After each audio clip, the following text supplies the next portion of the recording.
welcome back to my channel. Hi my lovelies, welcome back to my channel. So after the whole week of deliberation, CAF came out with their decision and they have ruled in favor of Nigeria and in favor of NFF. Not only would Nigeria be awarded the 3 points that they would have gotten if they won the match, but Libya has been fined $50,000. LFF, that is the Libyan Football Federation, has been fined $50,000. That is crazy.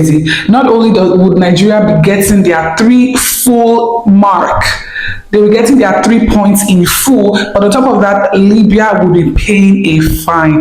And guys, the reactions have been crazy. First of all, let's understand more about what this sanction entails. The disciplinary committee of the Confederation of African Football has awarded the Super Eagles of Nigeria 3 points and 3 goals in their abandoned match day 4th 2025 Africa Cup of Nations qualifier against Libya, which was scheduled to be held in Benin on 15th of October. In its ruling on Saturday, signed by Chairman Usmi Kin, the disciplinary board determined that Libyan Football Federation was in breach of Article 31 of the Africa Cup of Nations regulations and Articles 82 and 151 of the CAF disciplinary code. The match number 87, Libya versus Nigeria of the CAF Africa Cup of Nations qualifiers 2025, scheduled to be played on 15th October 2024 in Benghazi, is declared lost by forfeit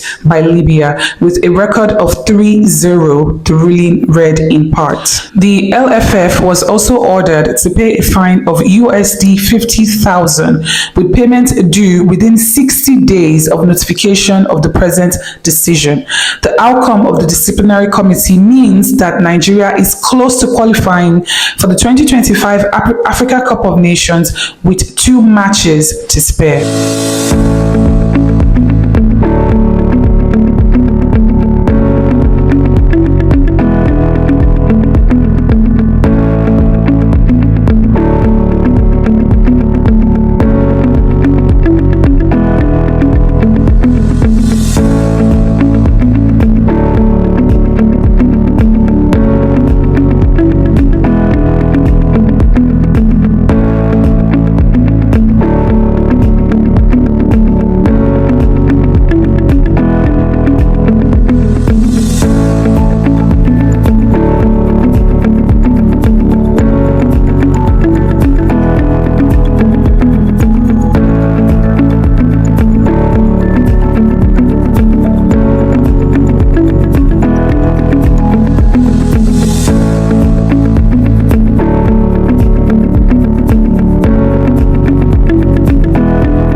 So guys, for me, I think that the right decision was made here, not just because I'm Nigerian, because I feel like it was honestly unacceptable what, these guys were subjected to. Absolutely unacceptable.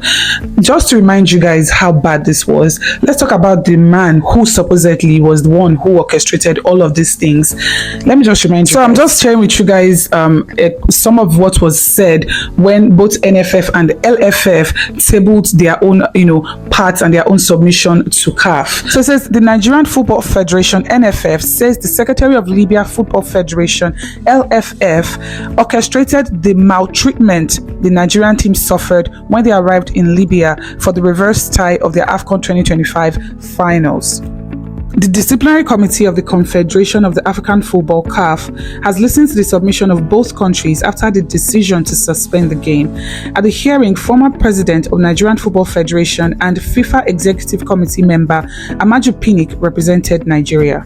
Pinnick was clear in his submission that the General Secretary of the Libya Football Federation went against the principle of fair play by switching off his phone after making 3 separate promises that he was on his way to meet the team at the airport. Libya were represented by Abdul Hakim Al-Shalmani, a CAF executive member and former president of the Libya Football Federation.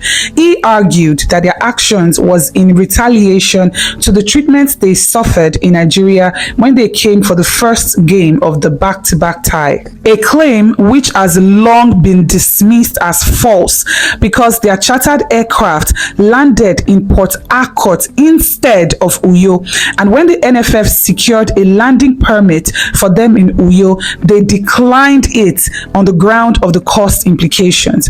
It was also established that they decided to embark on the trip by night, despite the NFF making arrangements for them to the contrary. Al-Shalmani was, however, silent on the reason behind the diversion of the flight, which could have led to a possible plane crash, as that route wasn't in the initial flight schedule.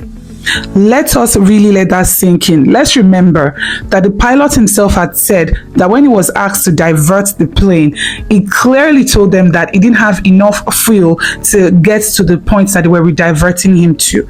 And instead of finding a way, they cut off communications with him. This is something that could have led to fatalities. The plane could have crashed.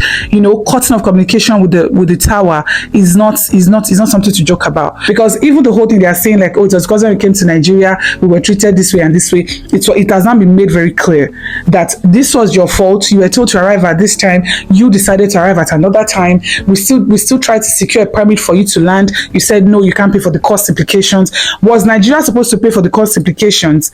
You were the one that decided to come at a time that was not agreed upon, and so you should have been ready to bear the cost. You shouldn't expect that the host country should bear the cost because you decided to make a decision without informing them. And so to me, they don't have any, they have nothing. They don't have a case here. The fear now for most Nigerians is that Nigerians in Libya now are not safe, that Nigerians in Libya are going to bear the brunt of, the Libyan aggression.